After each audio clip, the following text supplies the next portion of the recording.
Praise the lord.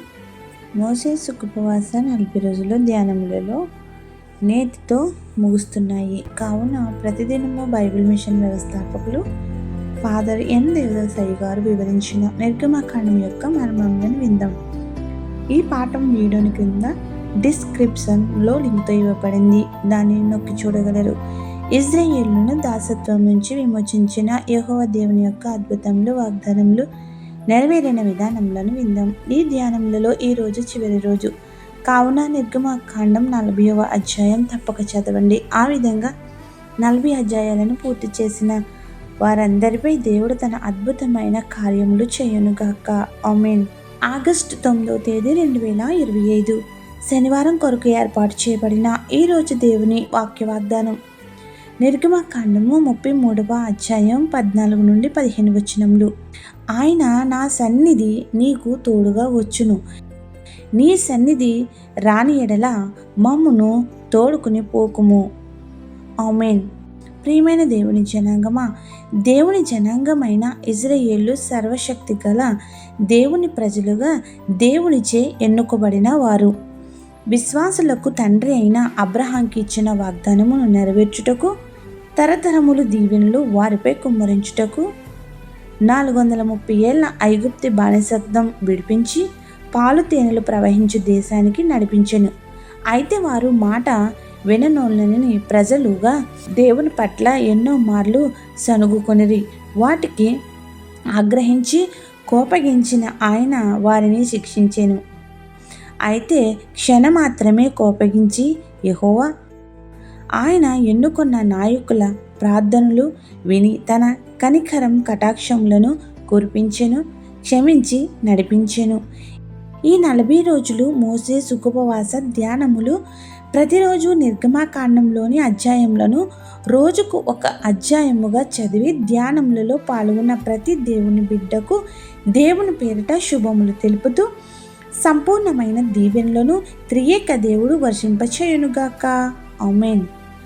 అరణ్యంలో ఇజ్రాయేలుల పట్ల కోపగించిన దేవుడు మీరు వెళ్ళండి, నేను రాను అని మోషేకి చెప్పగా కలత చెందిన మోషే ప్రజలు దేవుడు తమకు వాగ్దానము ఇచ్చే వరకు మరియు నీ సన్నిధి రాని ఎడల మమ్మును తోడుకుని పోకుము అని ప్రత్యక్ష గుడారంలో మోసే కదలిక పట్టుదల కలిగి వేడుకొనెను. అందుకు దేవుడు కనికరించి నా సన్నిధి నీకు తోడుగా వచ్చునని వాగ్దానం ఇచ్చెను. కావున దేవుని ప్రియమైన జనాంగమా, మోషే వలె పట్టుదలగా ప్రార్థించి ఆయన సన్నిధి మనకు తోడుగా వచ్చే వరకు రెండో రాకడ పర్యాంతమును మన ప్రయాణములన్నిటిలో నడిపించి వర్ధిల్ల చేయునుగాక. ఆమేన్. ప్రార్థన. సర్వ ఆశీర్వాదములకు కారకుడైన యేసు స్వామి, నీ సన్నిధి మాకు తోడుగా ఉంచి నడిపిస్తానని వాక్య వాగ్దానం ద్వారా మాతో మాట్లాడినందుకు కృతజ్ఞతాస్తుతులు చెల్లించుచున్నాము. ఈ 40 రోజులు దేవదాస్ అయ్య గారు ప్రసంగాలను కూడా విని నీ యందు విశ్వాసంలో నడవగల సహాయం చేసినందుకు స్తోత్రములు. ప్రతిరోజు నిర్గమకాండంలో నుండి రోజుకొక అధ్యాయమును చదివిన నీ ప్రియమైన బిడ్డలపై సంపూర్ణ ఆశీర్వాదాలు కుమ్మరించి వారి జీవిత కాలమంతయు పరిపూర్ణము అనుగ్రహించుము. ఇజ్రాయేలుకు చేసిన అద్భుతములు, ఆశ్చర్య కార్యములు నా జీవిత కాలమంతయు దయచేసి నిన్ను నమ్ముకున్న వారిగా విశ్వాసంలో నిరీక్షణ కలిగి నడవగల శక్తిని మాకు దయచేయమని వేడుకుంటున్నాము. ఈరోజు వివాహ దినోత్సవంలో, దినోత్సవంలో ఇతర శుభకార్యములను చేసుకుంటున్న నీ బిడ్డలపై నిండుగా దీవెనల వర్షం కుమ్మరించుము. ఎవరైతే బాధలలో, శ్రమలలో, కష్టములలో, ఇబ్బందుల్లో, నష్టముల్లో, అప్పులలో, దుఃఖములలో, అనారోగ్యములతో ఉన్నారో వారికి నీ ఆదరణ ఇచ్చి గొప్ప స్వాంతన చేకూర్చి ఆదుకునుము. ప్రార్థన వినుచున్న ప్రతి నీ బిడ్డకు అన్నింటా విజయం ఇచ్చి సాక్షులుగా నిలబెట్టుము. ఈ ప్రార్థనలో ఏకీభిస్తున్న ప్రతి బిడ్డ యొక్క మనవిని ఆలకించి వారి సమస్యల నుండి ఉపశమనం కలిగించి దీవెనలు కుమ్మరించమని వేడుకునిచున్నాము.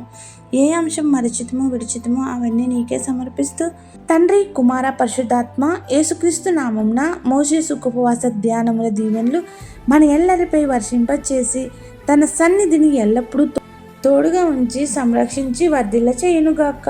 ఆమేన్. ఇట్లా దేవుని సువార్త పరిచర్యలో మీ సహోదరి. ఆమేన్. God bless you. అందరికీ మరణాత.